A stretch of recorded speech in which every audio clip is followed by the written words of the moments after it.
कहानी की शुरुआत एक वीरान रेगिस्तान से होती है, जहां तीन स्मगलर्स दुर्लभ और नायाब चीजों की खोज करने के लिए आए थे। पत्थरों के नीचे छिपे खजाने की तलाश कर रहे थे लोग। कुछ देर खोजबीन के बाद एक आदमी को जमीन में एक छोटा छेद दिखाई देता है। अब उसने तुरंत अपनी बाकी साथियों को बुलाया और फिर उन्होंने मिलकर उस छेद को गैस से भर दिया। कुछ ही पलों में जब एक आदमी ने छेद के अंदर झांका तो अचानक अंदर से एक जहरीली मकड़ी ने उसे काट लिया। मकड़ी का जहर तेजी से असर करने लगा और वो आदमी दर्द से चिल्लाने लगा। बाकी स्मगलर्स ने ये देखते ही उसे तुरंत मार डालने का फैसला किया, क्योंकि उन्हें लग रहा था कि अगर वो जिंदा रहा तो जहर का तकलीफ और बढ़ता जाएगा। उन्होंने उस आदमी को मौत के घाट उतार दिया और अपना ध्यान फिर से मकड़ियों पर केंद्रित किया। अब कई जहरीली मकड़ियां उस छेद से बाहर निकल चुकी थी और स्मगलर्स ने उन्हें प्लास्टिक के डिब्बों में बंद करना शुरू कर दिया। कुछ समय बाद हम देखते हैं कि इस खतरनाक मकड़ियों को गैर कानूनी तरीके से दुनिया भर में दुर्लभ पालतू जानवरों के रूप में बेचा जा रहा था। ये मकड़ियां बेशकीमती मानी जाती थी और इनका व्यापार चोरी छिपे किया जाता था। इसके बाद कहानी फ्रांस में आती है, जहां केवल नाम का एक आदमी चोरी की चीजें बेचकर गहने खरीदने के लिए आया था। दुकान का क्लर्क उसे अपने ऑफिस ले गया और तभी क्लब की नजर एक प्लास्टिक बॉक्स में बंदी मकड़ी पर पड़ी। मकड़ी उसे बेहद आकर्षक लगी और उसने तुरंत उसे खरीद लिया। इसके बाद कैलब अपने दोस्त मैथ्यूज से मिलता है, जिसे साइकिल चुराने का शौक था। वहीं कैलब जूतों का डीलर था और मैथ्यूज उसकी कंप्यूटर ढूंढने में मदद करता है। कैलब जब अपने घर पहुंचा तो उसने देखा कि उसकी बहन मैनन घर की मरम्मत करने में जुटी हुई है। वो अपने घर में पहुंचा, लेकिन जैसे उसने देखा कि लाइट बंद थी तो वो घबरा गया। उसने जब तुरंत लाइट ऑन की तो हमें पता चलता है कि उसके पास ऑलरेडी कई दुर्लभ पालतू जानवर मौजूद थे जो लाइट की गर्मी से ही जिंदा रहते थे। कैलेब ने इस नई मकड़ी को अपने जूतों के डिब्बे में रखा और फिर मैनन को लाइट बंद करने पर डांट लगा दी। उसने कहा कि अगर लाइट बंद रही तो उसके पालतू जानवर मर सकते हैं। इस पर मैनन गुस्से में उस पर चिल्लाने लगी, क्योंकि उसकी वजह से बिजली का बिल बहुत ज्यादा आ रहा था। उसी रात कैलेब के कमरे में वो मकड़ी डिब्बे में छेद करके बाहर आ गई। रात के कुछ घंटों बाद जब कैलब घर लौटा तो उसने अपने कमरे की लाइट्स ऑन की और देखा कि मकड़ी का डिब्बा खाली पड़ा था। उसे एहसास हुआ कि मकड़ी भाग चुकी है। अब वो पागलों की तरह पूरे कमरे में उसे ढूंढने लगा, लेकिन मकड़ी कहीं नजर नहीं आई। खोजबीन के दौरान उसकी नजर मकड़ी के एक अंडे पर पड़ी, जिसे उसने एक बक्से में छिपा दिया और फिर आराम से सोफे पर सोने चला गया। अगली सुबह मैनन ने कैलब को उठाया, तब उसने देखा कि उनका एक दोस्त बाथरूम की मरम्मत में उनकी मदद कर रहा था। बिना नहाए कैलब स्नीकर्स लेकर टॉम के पास पहुंच गया, लेकिन उसी समय गिलेस नाम के एक आदमी ने उसे देख लिया और उसे शक हुआ कि कैलब स्नीकर्स की आड़ में ड्रग्स की तस्करी कर रहा है। इसके बाद टॉम सप्लाई रूम में छिपकर नए स्नीकर्स पहनने लगा, लेकिन अचानक उसे किसी चीज के काटने का एहसास हुआ। उसने झट से अपना पैर बाहर निकाला और जब उसने स्नीकर्स के अंदर झांका तो एक मकड़ी उसकी बाजू पर रेंग रही थी। टॉम घबराकर मकड़ी को जमीन पर फेंक देता है और अपने स्नीकर से उस पर हमला करके मार डालता है। लेकिन जब उसने स्नीकर को दोबारा उठाया तो सैकड़ों छोटी छोटी मकड़ियां अचानक बाहर निकलकर टॉम के पूरे शरीर पर फैल गई। टॉम डर के मारे चीखने लगा और उसका कुत्ता सबसे बड़ी मकड़ी को उठाकर खा गया। उधर जब कैलब अपने कमरे में वापस आया तो उसने देखा कि उसके दोस्त उसके पालतू जानवरों को घूर रहे थे। असल में वो नहीं जानते थे कि कैलब गैर कानूनी रूप से जानवर खरीदता था। तभी अचानक कैलब के फोन पर टॉम की कई मिस्ड कॉल्स आने लगी, लेकिन उसने ध्यान नहीं दिया। जब सब लोग चले गए तब उसने दरवाजा बंद किया और नीचे की जगह पर एक तौलिया फंसा दिया ताकि कोई उसे परेशान ना करे। फिर उसने टॉम को कॉल किया, लेकिन इस बार टॉम ने फोन नहीं उठाया। दरअसल टॉम इस समय भयंकर दर्द में तड़प रहा था। उसकी त्वचा पर अजीबोगरीब जख्म बन चुके थे और उसकी आंखों से पीला पानी बह रहा था। जैसे ही उसने खड़े होकर फोन को उठाने की कोशिश की, वो फिसल कर गिर गया। गिरने के बाद उसके ऊपर कांच के बर्तन गिर पड़े, जिससे उसके शरीर से बहुत ज्यादा खून बहने लगा। कुछ देर बाद टॉम का कुत्ता लगातार भौंकने लगा, जिससे उसके पड़ोसियों को शक हो गया। पड़ोसियों ने टॉम को फोन किया और दरवाजा खटखटाया, लेकिन टॉम ने कोई जवाब नहीं दिया। आखिरकार गिलेस ने दरवाजा तोड़ दिया। जैसे वो अंदर पहुंचे, टॉम की हालत देखकर सबके पैरों तले जमीन खिसक गई। जल्दी पुलिस को बुलाया गया, लेकिन उन्हें भी समझ में नहीं आ रहा था कि टॉम की मौत आखिर कैसे हुई। जब पुलिस वाले मास्क पहनकर टॉम के घर की जांच कर रहे थे तो पड़ोसी और भी ज्यादा डर गए। सबके बीच बहस छिड़ गई कि टॉम की मौत हुई कैसे। वो सभी कहते हैं ये तो नशेड़ी था, जरूर ओवरडोज से मर गया होगा। लेकिन पुलिस ने सबको शांत कराते हुए कहा, कोई भी बिल्डिंग से बाहर नहीं जाएगा। अगर किसी को भी कोई बीमारी महसूस हो तो डॉक्टर यहीं आ जाएंगे, ओके। पुलिस ने सुरक्षा के लिए पूरी बिल्डिंग को क्वारंटाइन कर दिया। उधर कैलब और उसके दोस्त टॉम के कुत्ते को अपने साथ ले आए। अब वो सोचने लगे कि आखिर ये सब हुआ कैसे हैं। मैनन ने अचानक पूछ लिया, कैलब कहीं तुमने सच में जूतों में छुपाकर ड्रग्स तो नहीं बेच डाले उसे? कैलब इस सुनते ही गुस्से से आग बबूला हो गया। इसी बीच जाओ सप्लाई रूम में सफाई करने गई। उसने देखा कि छत पर मकड़ी के जाले भरे पड़े थे उसने तुरंत अपने मुंह पर कपड़ा बांधा और पूरे कमरे में कीटनाशक छिड़कने लगी। लेकिन उसे ये नहीं पता था कि कई मकड़ियां पहले ही वहां से बाहर निकल चुकी थी। कुछ ही देर में मकड़ियां कैलब के बाथरूम में जा पहुंची, जहां जॉडी की गर्लफ्रेंड लीला हाथ धो रही थी। अचानक उसकी नजर जमीन पर पड़े जाली के ढक्कन पर पड़ी। उसने स्टूल पर चढ़कर उसे वापस लगाने की कोशिश की, लेकिन बदकिस्मती से उसके पैर फिसल गए और वो शावर में गिर गई। लीला जैसे तैसे उठी और उसने देखा कि एक तौलिया हिल रहा था। उसने तौलिया हटाया, लेकिन वहाँ कुछ नहीं था। अचानक एक मकड़ी उस पर कूद पड़ी। डर के मारे लीला बुरी तरह घबरा गई और शावर में छुपने लगी। वो मदद के लिए चिल्लाने लगी तो जॉडी दौड़ता हुआ आया, लेकिन जॉडी जानवरों को मारना नहीं चाहता था, इसलिए उसने गिलास की मदद से मकड़ी को पकड़ने की कोशिश की। लेकिन तभी मकड़ी कूदकर सिंक के नीचे छिप गई। अब बाकी दोस्त भी वहाँ पर आ गए थे और सब जॉडी को अलग अलग सलाह देने लगे। गुस्से में जॉडी ने पोछा उठाकर सिंक के नीचे जोरदार वार किया ताकि मकड़ी मर जाए, लेकिन तभी मकड़ी पोछे पर चढ़कर शावर पर कूद गई। अब जॉडी ने उस पर तौलिया फेंक दिया और फिर उसे जूतों से कुचलने लगा। जब उसने तौलिया हटाया तो सबके होश उड़ गए। तौलिए के नीचे से सैकड़ों छोटी मकड़ियां बाहर निकल आई। इसी दौरान शावर की जाली से और भी बड़ी मकड़ियां बाहर निकलने लगी। लीला डर के मारे सहम गई। जॉडी ने तुरंत बाथरूम से लीला को बाहर निकाला और फिर उन्होंने बाथरूम का दरवाजा बंद करके उसे टेप से सील कर दिया। अब सबने कैलब से सच बताने को कहा। आखिरकार कैलब ने कबूल कर लिया कि उसने गैर कानूनी तरीके से मकड़ी खरीदी थी, लेकिन उसने कहा जो मकड़ी मैंने खरीदी थी वो बहुत छोटी थी, ये इतनी बड़ी कैसे हो गई। मैथ्यूज उसने जवाब दिया, शायद इनके अंडे यहाँ के वातावरण में तेजी से बड़े हो रहे होंगे। कैलब ने तुरंत मकड़ी के अंडे वाला डब्बा उठाया। जॉडी ने जैसे ही उसे खोला, उसमें भी मकड़ियों की फौज भरी हुई थी।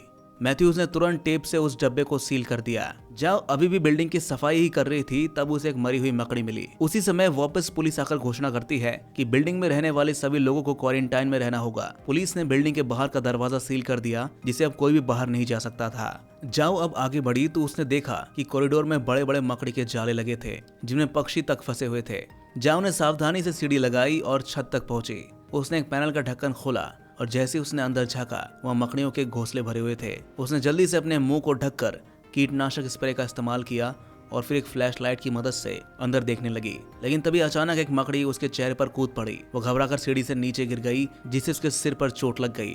उधर कैलब के घर में लीला, मैनन और जॉडी ने पुलिस के आदेशों को अनदेखा करने और बिल्डिंग से बाहर निकलने का फैसला किया। लेकिन मैथ्यूज ने वही रुकने का इरादा किया, क्योंकि पुलिस पहले ही उसे चोरी के आरोप में ढूंढ रही थी। कैलब भी रुकना चाहता था, क्योंकि उसे लगा कि इस मुश्किल समय में उसे अपने पड़ोसियों का साथ देना चाहिए। लेकिन जब उसके दोस्तों ने बार बार उसे बाहर निकलने के लिए मनाने की कोशिश की, तो वो आखिरकार तैयार हो गया। हालांकि कैलब ने अपने बाकी पड़ोसियों को भी कहा कि वो अगर चाहे तो उनके साथ जा सकते हैं, लेकिन कुछ लोगों ने फैसला किया कि वो यहीं रुकेंगे, क्योंकि बाहर जाने पर भी उनकी सुरक्षा की कोई गारंटी नहीं थी। इसके बाद हम एक और अपार्टमेंट देखते हैं, जहां एक आदमी गाने सुनते हुए एक्सरसाइज कर रहा था। जैसे उसने पीछे शीशे में देखा तो उसे एहसास हुआ कि उसके पीछे एक मकड़ी मौजूद थी, लेकिन जब उसने मुड़कर देखा तो वहाँ कुछ नहीं था। उसने कुछ देर तक अपने कमरे की तलाशी ली और फिर एक दीवार पर वो मकड़ी दिखाई दी। उसने झट से उस पर वार किया, लेकिन इस दौरान दीवार में एक बड़ा छेद हो गया। जैसे ही उसने छेद के अंदर झांका, उसे बहुत सारे मकड़ी के जाले दिखाई दिए। अचानक मकड़ियों की एक पूरी फौज उस पर टूट पड़ी।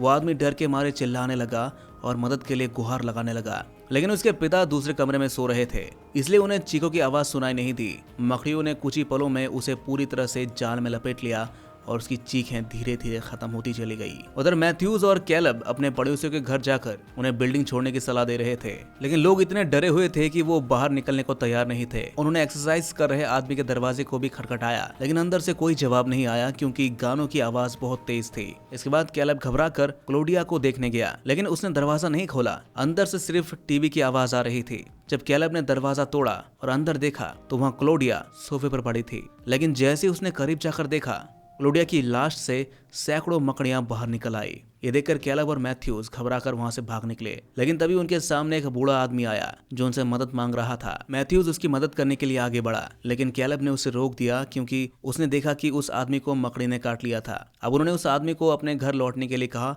और तुरंत वहां से भाग निकले। वहीं दूसरी ओर लीला न्यूज चैनलों पर लगातार ये देखने की कोशिश कर रही थी कि उनकी बिल्डिंग की खबर कहीं दिखाई दे रही या नहीं, लेकिन उसे कोई रिपोर्ट नहीं मिली।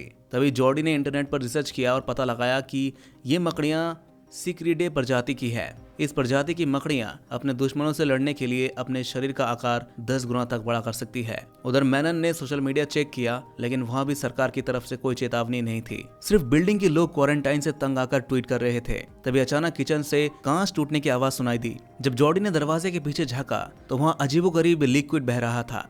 जैसे उसने अंदर जाकर देखा, उसे एहसास हुआ कि टॉम के कुत्ते की मौत हो चुकी थी। सबसे डरावनी बात तो ये थी कि कुत्ते के पेट से एक मकड़ी बाहर निकल रही थी। अब पूरी बिल्डिंग में दहशत फैल चुकी थी। हर जगह मकड़ियों का आतंक था और कोई समझ नहीं पा रहा था कि आखिर ये मकड़ियां इतनी तेजी से क्यों बढ़ रही हैं। टॉम के कुत्ते की मौत के बाद माहौल और ज्यादा डरावना हो गया था। वहीं उस अपार्टमेंट में वो आदमी भी अपनी जान गंवा चुका था, जिसके पिता ने अब जाकर अपने बेटे की लाश देखी थी। उधर वो बूढ़ा आदमी जिसने पहले कैलब और मैथ्यू से मदद मांगी थी, अब अपने चश्मे के ग्लास से मकड़ियां पकड़ने की कोशिश कर रहा था, लेकिन जल्द ही वो भी मारा गया। अब ये साफ हो चुका था कि इन मकड़ियों का आतंक पूरी बिल्डिंग में फैल चुका था और हर मंजिल पर लोग मर रहे थे। मैथ्यूज और कैलब वापस अपने घर पहुंचे तो देखा कि उनके दोस्त पहले से ही बाहर खड़े थे। अब वो इस बिल्डिंग से निकलना चाहते थे, लेकिन कोई भी वापस अंदर जाने के लिए तैयार नहीं था। तभी गिलेस उनके पीछे से आया और एक डंडे से उन पर हमला कर दिया। गिलेस ने पहले कैलब को बुरी तरह घायल किया और फिर मैथ्यूज को पीटना शुरू कर दिया। जब मैनन ने उसे रोकने की कोशिश की तो गिलेस ने गुस्से में उस पर चिल्लाते हुए उसे वापस घर जाने के लिए कहा। उसने फिर जॉर्डी और लीला को भी धमकाया और कहा कि उन्हें यहाँ नहीं होना चाहिए, क्योंकि वो इस बिल्डिंग के निवासी नहीं है। गिलेस अब जबरदस्ती कैलब के कमरे में घुसने लगा, क्योंकि उसे अभी भी शक था कि कैलब ड्रग्स और दूसरे गैर कानूनी चीजों की तस्करी करता है। जब कैलब और उसके दोस्तों ने गिलेस को रोकने की कोशिश की तो उसका शक और ज्यादा बढ़ गया। आखिरकार गुस्से में आकर कैलब ने उसे अपने कमरे में घुसने की इजाजत दे दी। गिलेस ने कमरे की तलाशी ली और उसे वो सील किया हुआ बक्सा मिला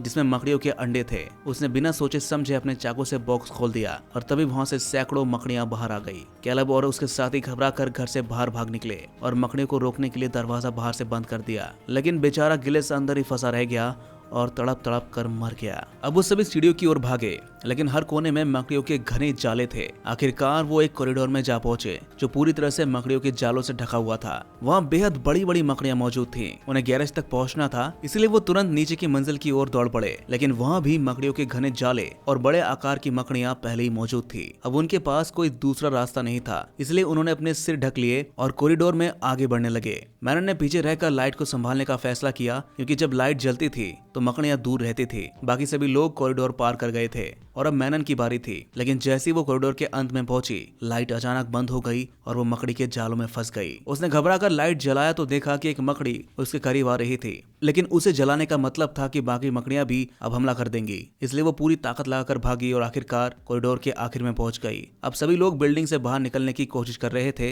लेकिन पुलिस ने बाहर का दरवाजा बंद कर दिया था। पुलिस ने उनकी मदद की गुहार को अनसुना कर दिया और उन्हें बाहर नहीं जाने दिया। उन्होंने पूरा जोर लगाकर दरवाजा थोड़ा सा खोल लिया, लेकिन तभी पुलिस ने उनके ऊपर गैस छोड़ दी। जब उन्होंने फिर भी दरवाजा खोलने की कोशिश की तो पुलिस ने दरवाजे पर गोली चलानी शुरू कर दी। अब उनके पास कोई चारा नहीं था, इसलिए वो सीढ़ियों की ओर भागे और खुफिया रास्ते से गैरेज तक पहुंचे। गैस के कारण मकड़ियां उन पर हमला नहीं कर सकती थी, लेकिन तभी उन्हें एहसास हुआ कि जॉर्डी कहीं दिखाई नहीं दे रहा था। कैलब अपनी जान की परवाह किए बिना वापस कॉरिडोर में घुसा, जहां उसे जॉर्डी जमीन पर पड़ा हुआ मिला। मकड़ियों ने उसे पूरी तरह से जाल में जकड़ लिया था। जॉर्डी ने कैलब से कहा कि वो उसे वहीं छोड़कर चला जाए, लेकिन कैलब उसे अकेले छोड़ने के लिए तैयार नहीं था।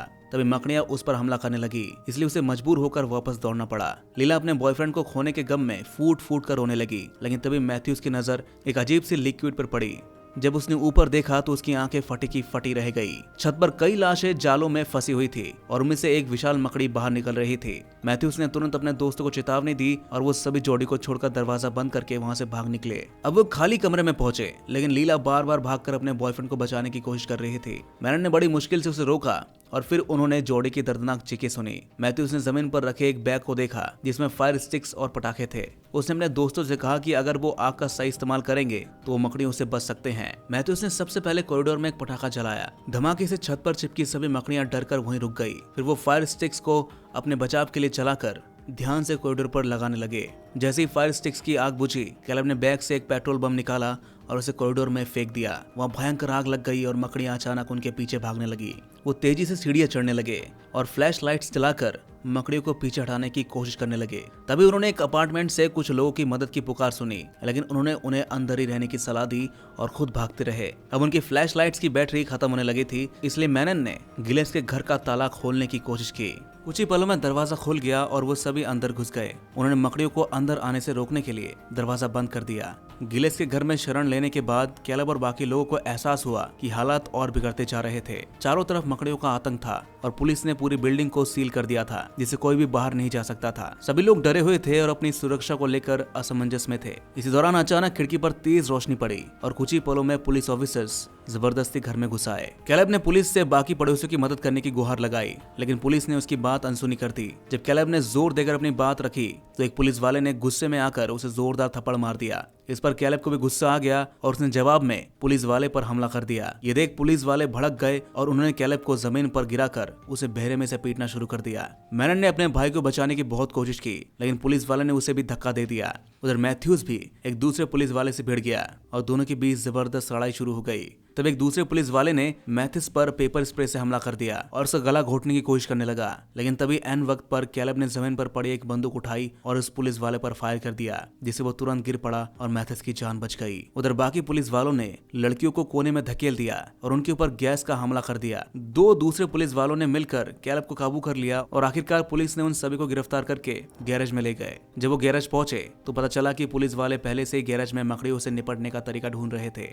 एक स्पेशल टीम पहले से ही मरी हुई मकड़ियों की जांच कर रही थी। तभी उनके लीड ऑफिसर ने कहा कि कैलब और उसके ग्रुप ने उनके मिशन को बर्बाद करने की कोशिश की थी। इस पर कैलब भड़क गया और चिल्लाने लगा कि पुलिस ने अपनी ड्यूटी पूरी नहीं की। उसकी आवाज गूंजने लगी, लेकिन कोई उसकी बात सुनने को तैयार नहीं था। उसी पल अचानक मैथ्यूज को भयंकर खांसी आने लगी और वो जमीन पर गिर पड़ा। जब पुलिस ने उसकी जांच की तो पता चला कि उसे मकड़ी ने काट लिया था। अब मैथ्यूज को एहसास हो गया था कि उसके पास ज्यादा समय नहीं बचा, लेकिन मरने से पहले उसने ठान लिया था कि वो अपने दोस्तों की मदद करेगा। वो जैसे तैसे खुद को संभाल कर उठा और गैरेज में लगे जनरेटर के पास गया। उसने बिना किसी को बताए जनरेटर को बंद कर दिया, जिससे पूरी बिल्डिंग के लाइट्स चली गई और अंधेरा छा गया। अंधेरा होते ही पुलिस वाले घबरा गए और इससे पहले कि वो कुछ कर पाते, मैथिस ने अचानक दरवाजे पर मौजूद एक पुलिस वाले पर हमला कर दिया और उसे हटाकर मेन दरवाजा खोल दिया। दरवाजा खुलते ही सैकड़ों मकड़ियां अंदर घुस आई। पुलिस वालों ने उन पर धुआंधार गोलीबारी शुरू कर दी, लेकिन वो उन्हें रोक नहीं पा रहे थे। कुछ ही पलों में मकड़ियां पुलिस वालों पर हावी होने लगी और उन्हें काट काट कर मारने लगी।